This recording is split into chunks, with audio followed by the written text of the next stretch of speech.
Hey YouTube, got these projector style headlights to put in my 1986 Mustang to replace the seal beams with. So anyways, I'm going to go through a little walkthrough and what's all involved to put these in. I thought it was going to be a little more straightforward than it was, but this turned out to be quite a task. So I thought I'd put a video together to help you guys out, just so you know what you're in for. This is off a scrap car right here, just to facilitate and illustrate here. There's your headlight setup. You're going to have to remove the 4 screws. Typically they'll be Phillips. Once you remove those, the cover above that's holding the seal beam will come out, and at that point you can take the seal beam out. There'll be a plug in the back, so you'll need to take the plug off as well. Next thing you're going to need to do is you're going to need to remove the bracket that the seal beam headlight was sitting in.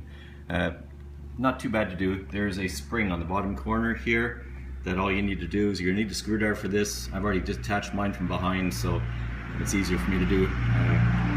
You'll need to take a screwdriver, take this spring clip here, and you'll need to move it aside.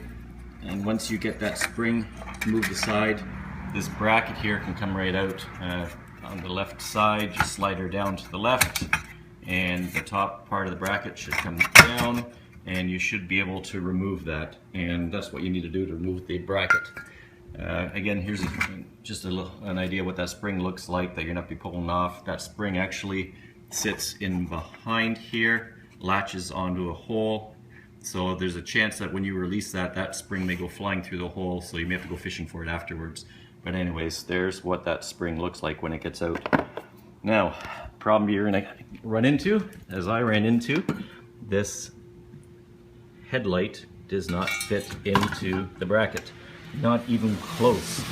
Now when you turn it around, you'll see that the hole is nowhere near the size it needs to be to get that headlight to sit into it properly, and you will need to cut that open so that it fits. And I tried grinding it. You'll be there till the cows come home if you're going to do that, so get yourself a good cutting tool. So I had that at work. So fast forwarding here, here is what the pans look like after I cut them out. So I cut straight across the top, straight down the sides, and I put an extra notch on the bottom to allow for the LED headlight to be on as well. So anyways, that's what the bracket looks like. I painted these up, and you'll see that when that is done, that bracket will nicely fit in, and you are good to go. That is very involved, a lot of work involved in that. I was hoping to be a lot more straightforward. So anyways, then you need to do the reverse process to get that bracket back into the mount where it came from, and well, good luck with that. It won't be as easy as it looks, but it's doable. All right, now just fast forwarding a little bit. So I had to do a little rewiring here on mine. So with the lights, you get these new clips, connectors for the halogen headlights. So I had to do a little bit of work here, and now black is always negative, which is ground. I had to determine which one what the high beam wire was and which one the low beam light was. So anyways, what I did is, with all the headlights removed, my high beam headlights, you'll notice that there's only 2 wires on those. So when you, with a voltmeter, you need to determine when there's voltage on this. When there's a voltage on this, that means you're set onto the high beam. You need to determine which one of your 3 wires here will be powered up on when the high beam is on. On mine, the high beam is actually the green. Here, let me double check my wiring diagram. Yeah, so the green wire here is high beam. The red is low beam light. You can take it for granted, just go ahead and wire it. I would double check yours, because if there's any wiring happen on your car, you may be wiring these all up backwards. What I did was, before I attached these harnesses onto the car, I had one on one of the headlights, and I just connected right across the battery terminals. So your negative again goes to your negative terminal, and then I alternated between the white wire and the blue wire.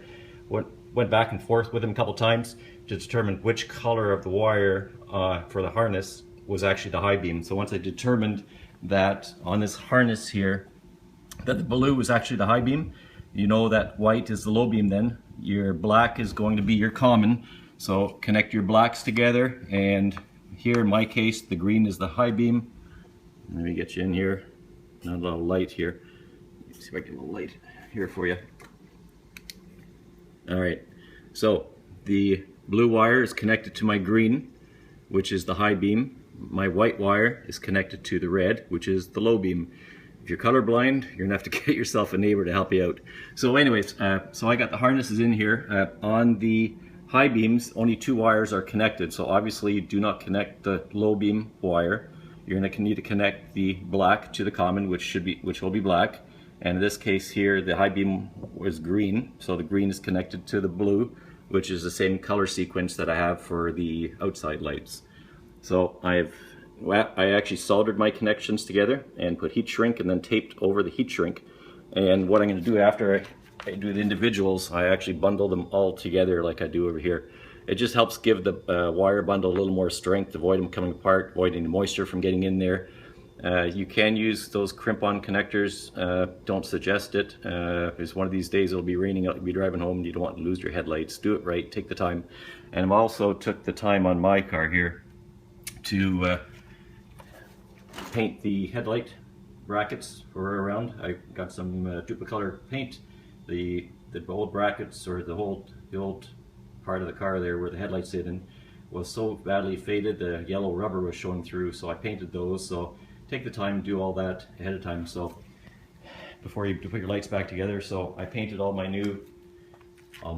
cutout brackets, got that ready to go, and then it's just the reverse to get everything back together again.